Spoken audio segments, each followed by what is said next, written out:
Hola amigos televidentes de la provincia del Chimborazo, a través de la señal de TV Sultana, queremos invitarles a participar de la siguiente entrevista con Pedro Páez, el superintendente del control de poder de mercado, sin duda temas de mucho interés para la comunidad. Bienvenidos.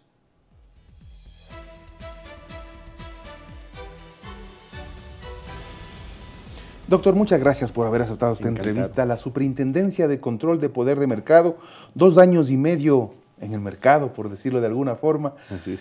¿Cómo ha funcionado, ha evolucionado y a dónde ha llegado?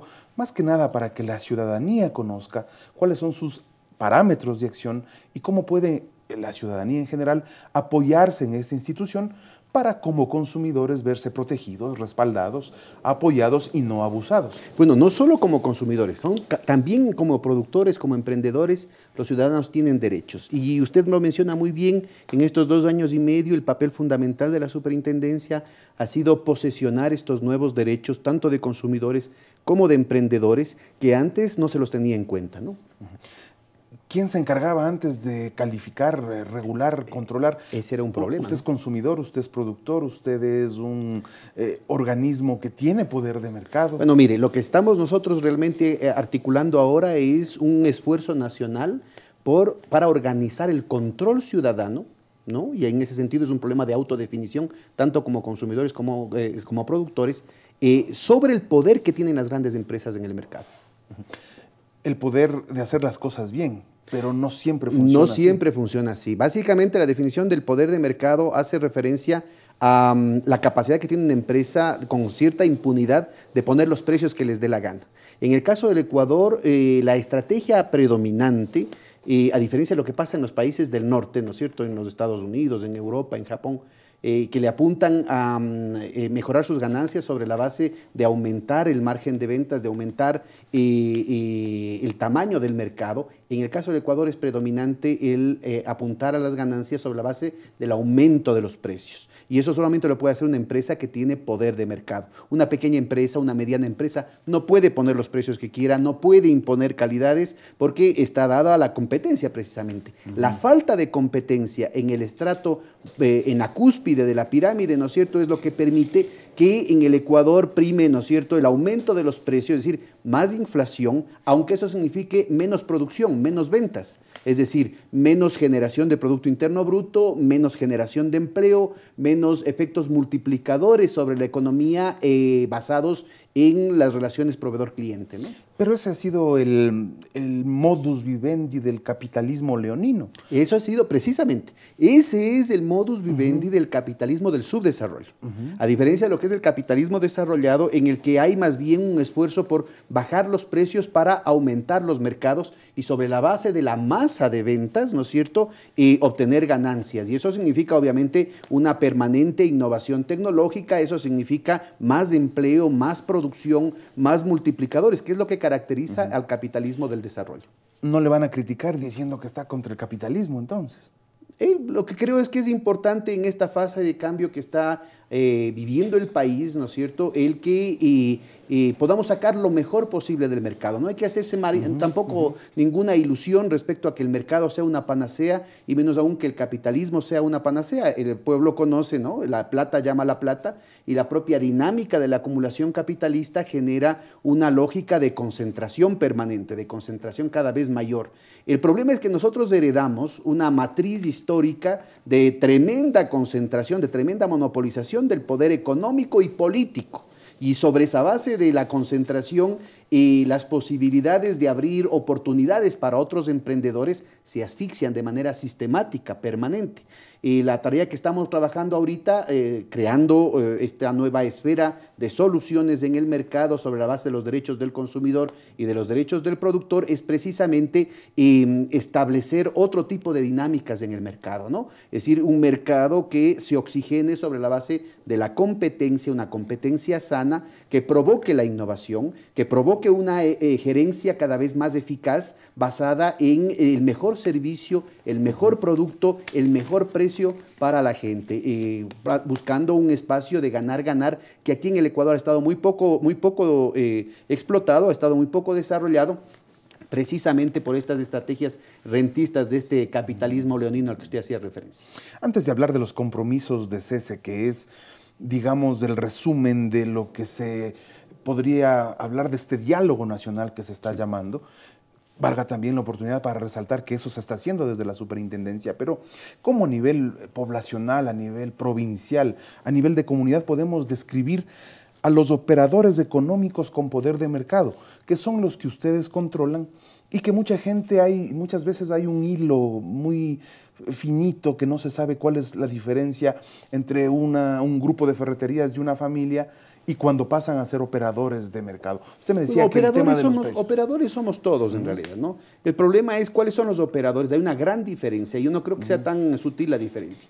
Es muy marcada la diferencia entre las grandes empresas que pueden imponer precios y calidad y el resto de emprendedores que están sujetos a los precios y calidad de las grandes empresas, que están sujetos a esta dinámica en algunos sentidos asfixiante con la que se mueven los grandes monopolios, impidiendo que la creatividad, que la iniciativa del resto de emprendedores pueda tener lugar. Y esto no solamente afecta al emprendedor, sino que va también en contra de los intereses de los consumidores. El tema, por ejemplo, de los engaños, ¿no? Los publicidad abusos, engañosa, ¿no? La publicidad engañosa. Ahorita mismo estamos desbaratando este caso de los aceites light. Durante décadas estuvimos pagando más por ciertos aceites que nos decían que eran mejor para la salud, que supuestamente eran light, que iban a mejorar inclusive nuestra silueta y una cuestión así, y resulta ser que los estudios técnicos muestran que esto ha sido una mentira. Y tenemos, como usted bien mencionaba hace un momento, ya el ejemplo de un cambio en la cultura empresarial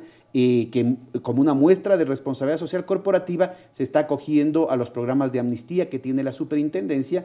De acuerdo al artículo 89 se hablan de los compromisos de cese, es decir, el compromiso que asume la empresa de cesar la infracción a la ley. Lastimosamente, y esto vale la pena recalcar si me permite, tenemos todavía otras empresas que están aferradas a un pasado en el que ellos están acostumbrados a hacer lo que les daba la gana, ¿no? Y esas empresas persisten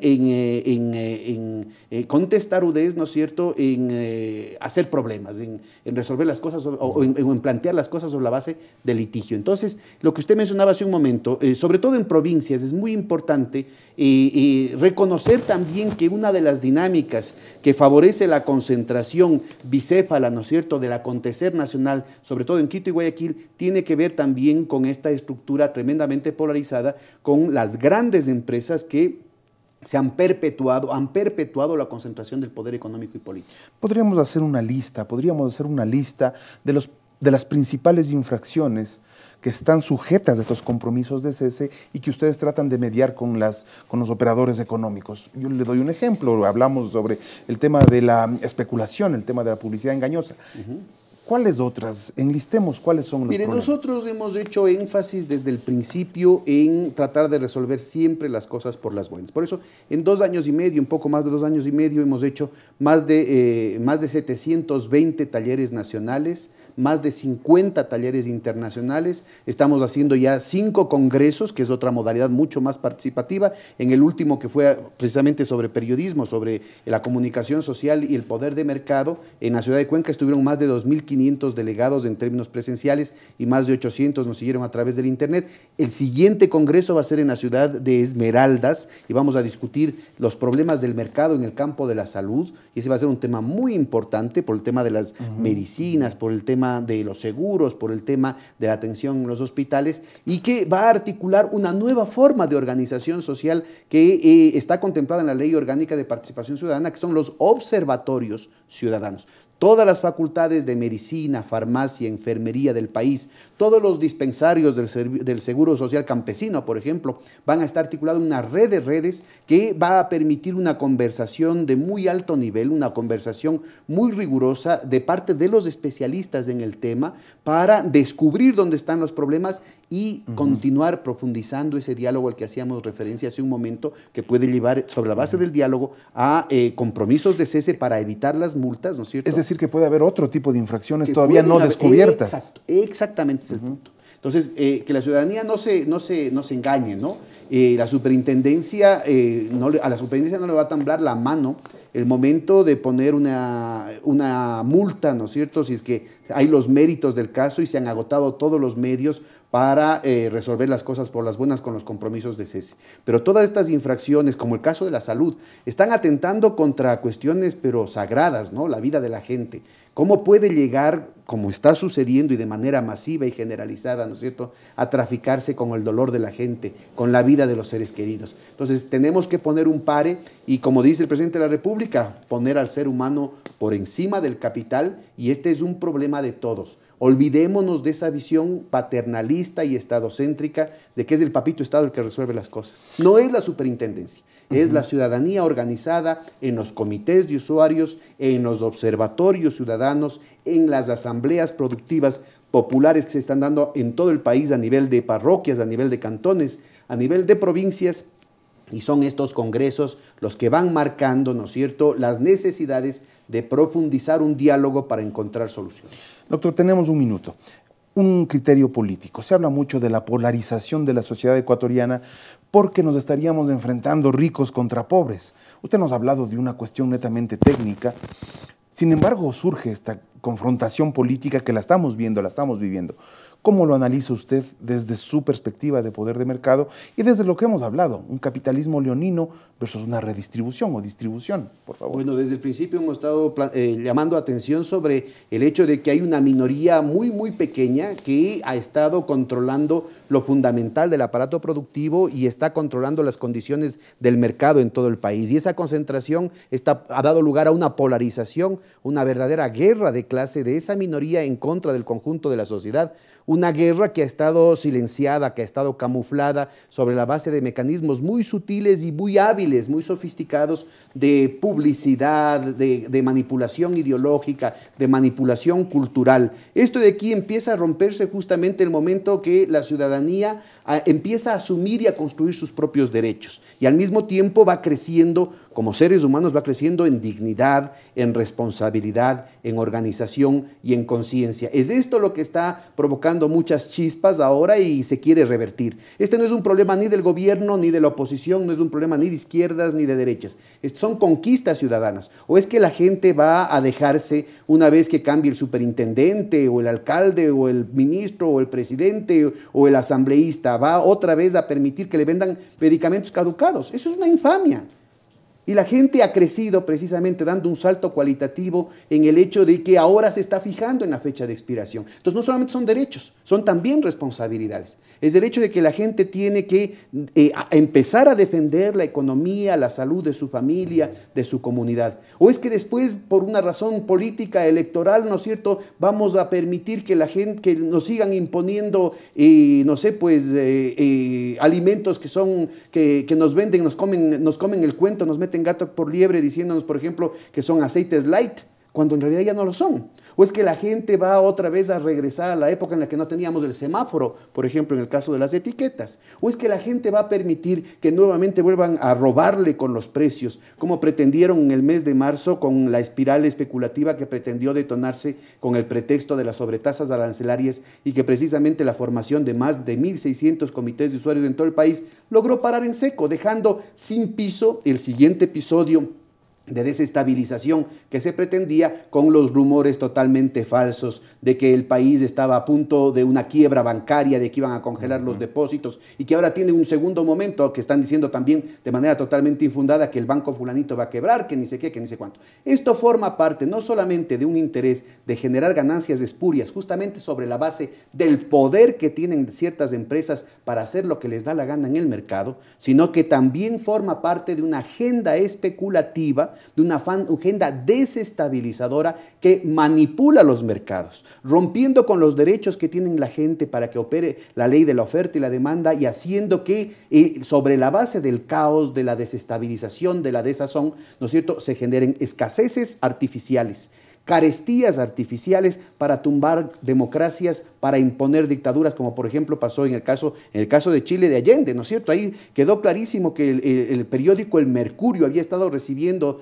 plata de la CIA, acaban de expulsarlo al director del periódico, una personalidad de muchísimo poder, de muchísima influencia en la sociedad chilena y en la sociedad latinoamericana en su conjunto. Estamos hablando de un periódico que está publicándose desde 1827, pero la evidencia es tan contundente de que recibieron dinero de la CIA para distorsionar la información y provocar una ola de malestar, ¿no es cierto?, que a la final contribuye a hacer realidad toda esa agenda programada de generar escaseces, de generar carestías, que en Chile dio lugar a la dictadura de Pinochet, pero que en otros países, ¿no es cierto?, también se ha replicado con gobiernos de derecha, de centro, de izquierda. ¿Hasta cuándo la ciudadanía va a permitir que un grupo minúsculo de la sociedad lance una guerra en contra de la gente?